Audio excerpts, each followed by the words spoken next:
Bonjour mes amis, autrefois on a parlé sur les résistances, c'est-à-dire le premier élément des composants électroniques. Maintenant on va achever cette leçon sur la résistance et on va entamer les autres composants électroniques, tels que diodes, etc. Autrefois on a parlé sur les résistances. Maintenant on va travailler sur la mesure d'une résistance à l'aide de ces couleurs. On va prendre par exemple une résistance. On voit de ces couleurs par exemple, on prend au hasard le rouge, puis si vous voulez le violet, si vous voulez le vert. Violet, le vert.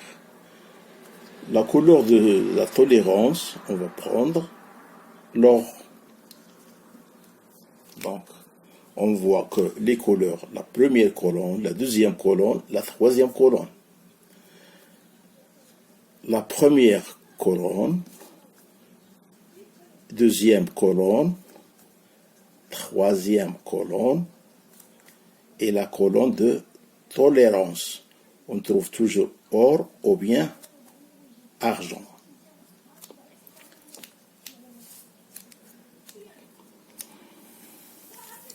Notre tableau, c'est comme ça. Allons de 0 à 9. 1, 2, 3, 4, 5, 6, 7, 8 et 9. Donc, la première colonne et la deuxième colonne, on les appelle colonnes significatives. Significatif. La troisième colonne, c'est multiplicatif, c'est-à-dire multiplier.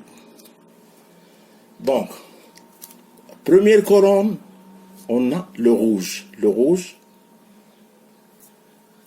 moi j'ai un code à ne pas oublier qui me dit les couleurs de la résistance. Par exemple, je commence par N.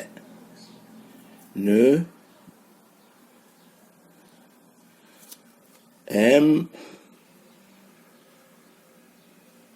rouge, où je vais votre grand bâtiment. Chacun peut faire des synonymes pour ne pas oublier les couleurs.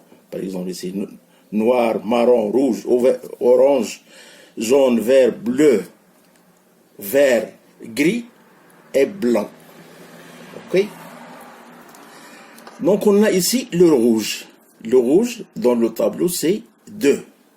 Je vais faire, de la première colonne, je vais mettre 2.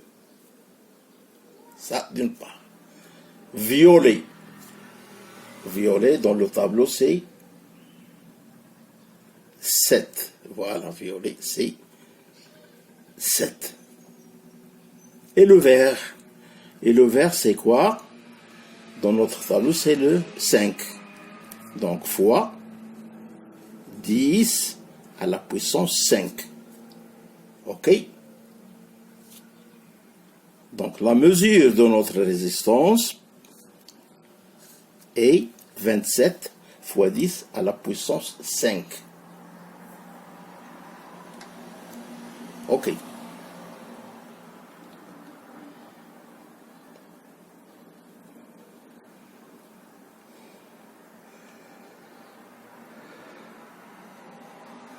Ça, d'une part. Là, bien sûr, ici, pour la quatrième colonne, plus ou moins. Pour l'or, c'est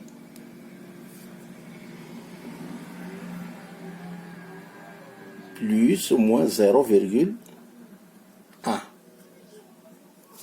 La valeur qu'on a trouvée, on lui ajoute un pourcentage, si vous voulez, de 5 à 10%. Donc il faut bien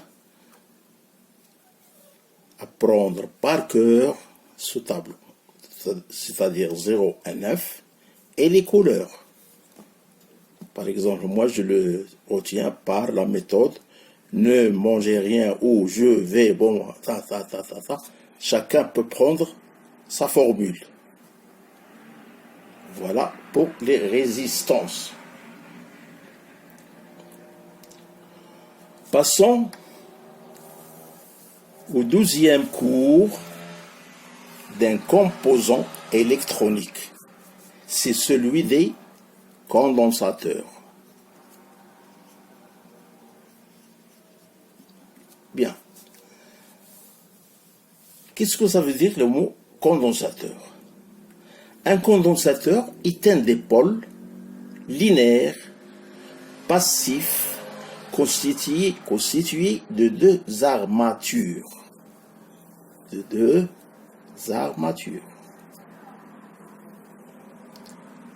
Voilà. Première armature, deuxième armature, qu'on appelle la première armature plus Q et moins Q. Ok? Donc, moins Q plus les armatures, il faut qu'elles soient métalliques. Ça, ce sont des charges. Donc, les armatures. Donc, j'ai dit qu'un condensateur est un dipôle linéaire passif constitué de deux armatures séparées par un diélectrique. Il n'y a pas de relation ou bien de continuité entre ces deux armatures. Sous l'action d'une tension UT. Bien sûr, une fois qu'on parle sur les condensateurs, on parle des tensions. Des charges vont s'accumuler les unes aux faces des autres. Donc il y a un changement entre les charges positives et les charges négatives. Dans ce cas, le condensateur est caractérisé par le coefficient de proportionnalité entre la quantité de charge emmagasinée et la tension. C'est-à-dire, notre courant en fonction de temps est égal C, c'est-à-dire condensateur, avec la dérivée de la tension sur dt. Dans ce cas-là, notre condensateur se charge en fonction des t, c'est-à-dire une différentialité du temps. Cela d'une part. C, la capacité C dépend à la fois de la géométrie des armatures et de la nature du diélectrique. Qu'est-ce que ça veut dire le mot diélectrique? C'est le vide qu'il y a entre les armatures. Exemple, la capacité d'un condensateur plan de section S dont le diélectrique possède une épaisseur E. Voilà, la capacité est égale à un diélectrique fois la section, comme j'ai dit, sur une épaisseur E, avec epsilon est égal à epsilon 0, epsilon résistance. On appelle ça la permittivité. La permittivité.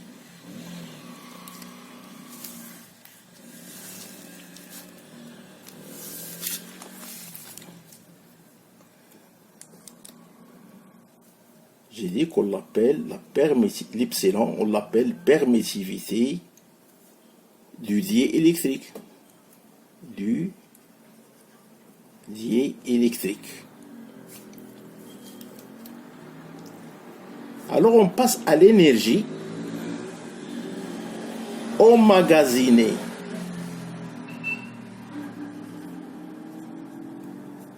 Une fois qu'on parle sur les condensateurs, on parle de l'énergie. Chaque condensateur est une énergie. Au point de vue énergétique, si vous voulez, le comportement du condensateur est bien différent de celui de la résistance. La résistance n'emmagasine pas de l'énergie.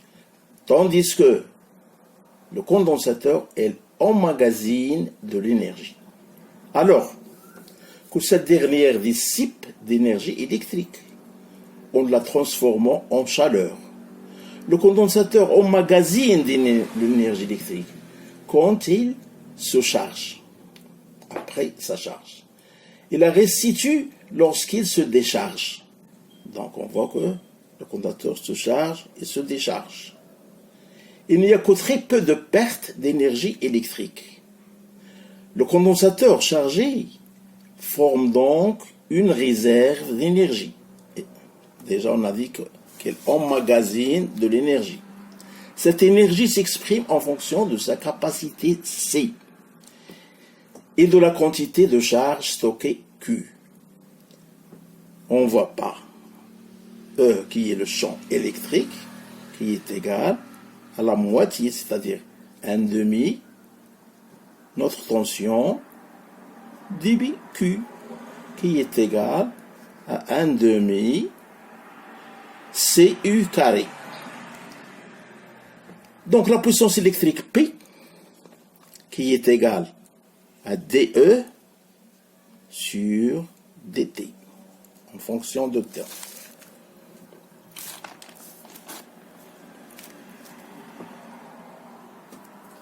Donc notre puissance reçue par le condensateur est alors qui est égale, en remplaçant tout par leur valeur, CU C du sur dt, qui est égal U en fonction de temps fois I en fonction de temps.